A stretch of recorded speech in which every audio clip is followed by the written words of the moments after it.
Alpine A110, sploh v takšni dirkaški različici R, je eden najbolj vozniških, eden najbolj dinamičnih avtomobilov in na ta način to svojo vozniško letvico dviguje izjemno visoko.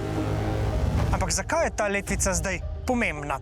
Zato, ker je Alpine pred kratkim predstavil nov model A390 in ta model naj bi to letvico vsaj v zelo veliki meri dosegel.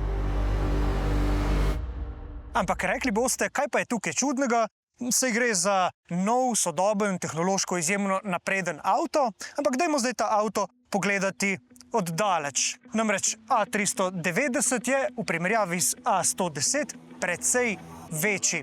Ampak ne samo večji, dvakrat težji je. To se torej zdi kot misija nemogoče. Torej velik in težak CUV, torej kupejevski SUV, se mora peljati enako kot ultralahek športni kupe. Ampak, saj sem prej rekel, to je ultratehnološko napreden avto. Kako je lahko velik in težek v dinamičnem smislu enak majhnemu in lahkemu?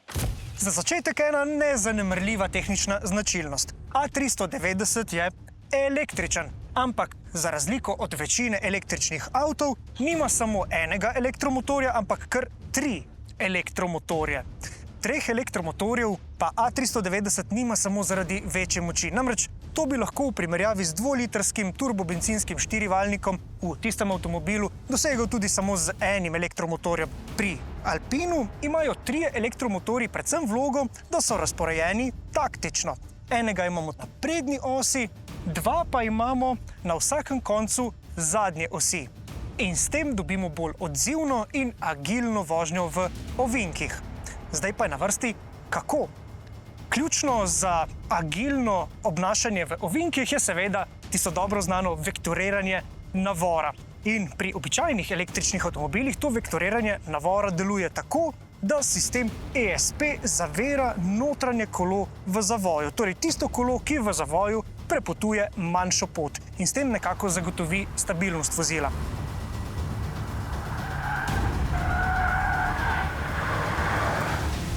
Pri Alpinu pa imamo že najprej pogon razdeljen na 2 osi, torej na sprednjo os in zadnjo os. In vemo, pri podkrmarjenju si seveda želimo več navora na zadnji osi, pri prekrmarjenju, torej takrat, ko nam vzame zadek, pa seveda za stabilnost želimo več navora tukaj na prednji osi. Ampak, ker seveda želimo posnemati obnašanje ultralahkega kupeja s pogonom na zadnji kolesni par, je seveda nekaj več potrebno pozornosti posvetiti dogajanju tukaj zadaj. In kje tiči razlog, da zdaj rabimo tukaj zadaj 2 elektromotorja, če pa smo že prej lahko vektoriranje navora zagotovili samo z enim elektromotorjem? Če jaz zdaj zavijem po dirkaško v levi ovinek in začnem pospeševati, se bo elektromotor na tej desni strani začel vrteti hitreje od motorja na levi strani. Torej oba še vedno hkrati skrbita za pogon avtomobila, le da delujeta z nekoliko različnima hitrostma. No, če pa bi imel tukaj klasičen električni avto z enim elektromotorjem, pa bi si ta pomagal v sistemu ESP in ta ESP bi le malo zaustavljal notranje kolo. Torej, če jaz zavijam zdaj v levo smer, bi to levo kolo malo zaustavil, pri tem pa izgubljamo kinetično energijo. Torej, tehnično kompliciranje, jaz bi raje temu rekel tehnična doslednost. Če smo zdaj rešili izzive pri pogonu, pa imamo še vedno nekaj zelo drugačnih fizičnih značilnosti. Naprimer, medosna razdalja. Poglejte, pri modelu A110 je za kakšnih 20 cm krajša kot pri modelu A390. In vemo, da krajša medosna razdalja ponavadi prinese boljšo agilnost pri kakšnem slalomu ali pa v ostrih zavojih. In seveda, zelo očitna je tudi razlika med višinama teh dveh avtomobilov. Poglejte, A390 mi recimo seže do ramen, A110 pa samo do komolcev. Ampak tukaj imamo ponovno nekaj drugačnih značilnosti. Naprimer, A110 ima sredinsko nameščen bencinski motor, kar pomeni, da nam motor brni takole za ušesi in je nameščen za sedežema oziroma pred zadnjo osjo. Po drugi strani pa so baterije, ki so seveda najtežji del električnega avtomobila, nameščene na samem dnu med obema osema. To pa prinaša znižanje težišča in na ta način sta si ta dva avtomobila bolj sorodna, kot se morda zdi na prvi pogled. Za konec pa, če potegnemo črto, zagotovo boste rekli, to enostavno ni mogoče, da se velik SUV pelje enako kot ultralahek športni kupé.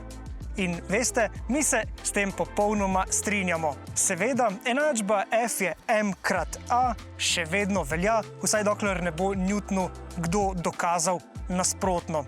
In očitno je tudi iz posnetkov, da se A110 še vedno bolj lahkotno, bolj dirkaško pelje kot pa A390. Ampak A110 je povsem dirkaški avto, v katerem se pripnete s 5-točkovnimi pasovi, A390 pa je na drugi strani precej bolj vsakdanji. In na tem mestu lahko le čestitamo francoskim inženirjem, ker so iz takšne karoserije z vidika dinamike resnično potegnili, po mojem mnenju, maksimum. Vsekakor pa so zelo dobro ujeli duh originalnega A110.